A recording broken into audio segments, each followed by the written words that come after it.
Hey, it's me, Scotty G. Now that buffoon Joshy boy has gone away on his vacation for a week, I'm here to set the record straight about my pure genius in this exclusive interview. I can't wait! Ho ho ho! Not quite, Scott. What? Well, actually, we are here to talk about some of the most controversial Walking Dead moments. What? I don't understand what you're saying. Mr. Gimple, we have discussed the contents of this interview at length many times already. Now, Mr. Interviewer, the only controversial thing about The Walking Dead is how it's remained so incredible in every single episode. Right, okay, well, maybe we should just crack on with the interview, yes? Well, funny you should mention crack. I'm just about to do some. Care to join me? What on earth?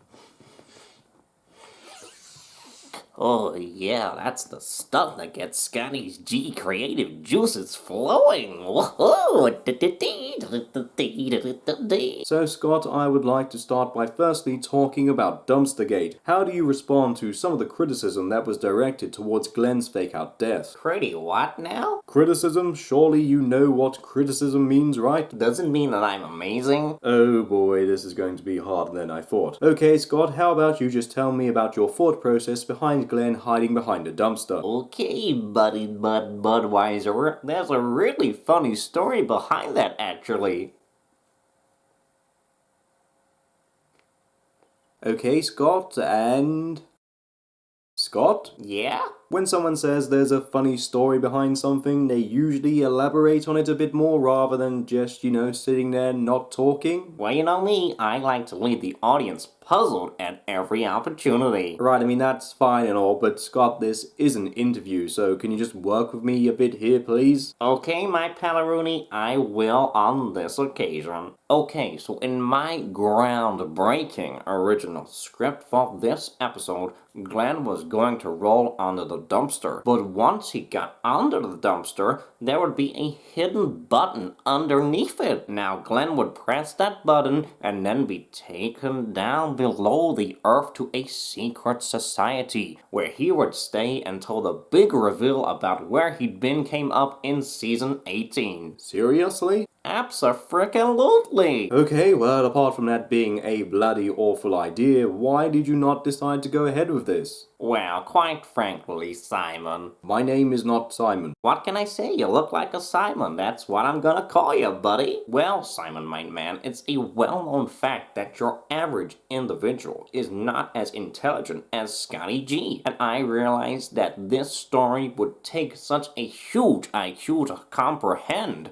IQs that are not held by the simple-minded peasants that watch this show. So that's why I scrapped it. Mr. Gimple, did you really just call your audience simple-minded peasants? Why, yes I did, Simon. Please stop calling me that. No. Okay, so next up I would like to talk about another choice that again rubs a lot of people the wrong way. That being your decision to have Negan kill the cameraman at the end of season 6, with the show delaying the reveal of his victims until the start of season 7. What do you have to say about this? Well, how about you answer me this, Simon? Do you know how much redundancy pay costs these days? No, I can't say that I do. Well, thanks to all the unions giving these fools rights, redundancy pay is quite damn expensive. And it's an expense that I cannot afford. Now, this particular cameraman who we're referring to had been late for work a number of times already, and in my fairness, I had already warned the douchebag. So one day I just pulled him aside and said, "Hey, buddy,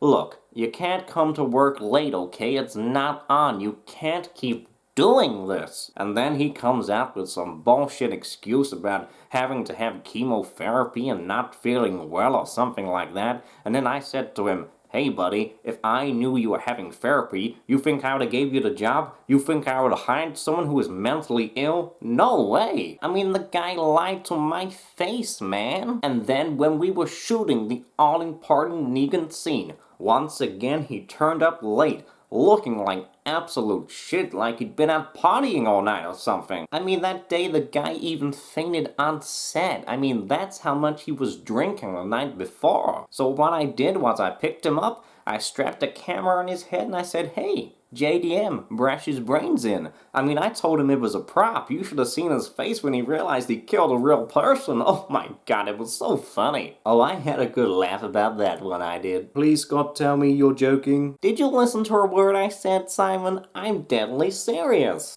Oh, Jesus Christ. Right, okay, one last topic to talk about before I leave and call the police. You brought back Morales in Season 8 only to then kill him off almost immediately, and this is another decision that confused many of your audience. Can you share some thoughts on this one? Oh, Morales.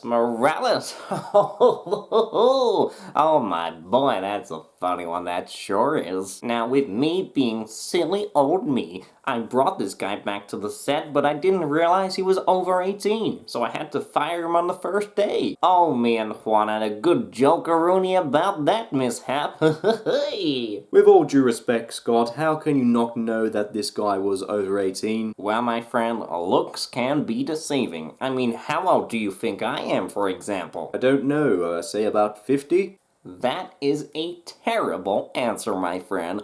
I'm actually 21 years young. I know. No one really expects someone who's 21 to have such a distinguished career and such a sexy beard. Of course. Speaking of young people, I did actually suggest recasting Morales as a little child instead, someone who was under 18 so we wouldn't have to pay as much, but that idea got turned down for some reason. I don't know why. Well, I can understand why. I mean, it wouldn't make much sense for Morales to appear younger than he was back in Season 1. Simon, never underestimate the Gimp. You see, at this point, I was actually going to introduce time travel to The Walking Dead, with Morales going forward or backwards in time, I'm not quite sure, to warn Rick about his future. Oh my god, it would blow your mind. Of course, I see. You know what, I think I'm about done here. You're clearly quite an odd individual, Scott, and I would very much like to leave now. Well, I got bad news for you, Simon. I'm afraid that won't be happening. You see, no one escapes the Gimp. No, Mr. Gimple. Mr. Gimple. No, Mr. Gimple. Oh, yes, no, Mr. yes, Gimple. Simon, come here, no. baby.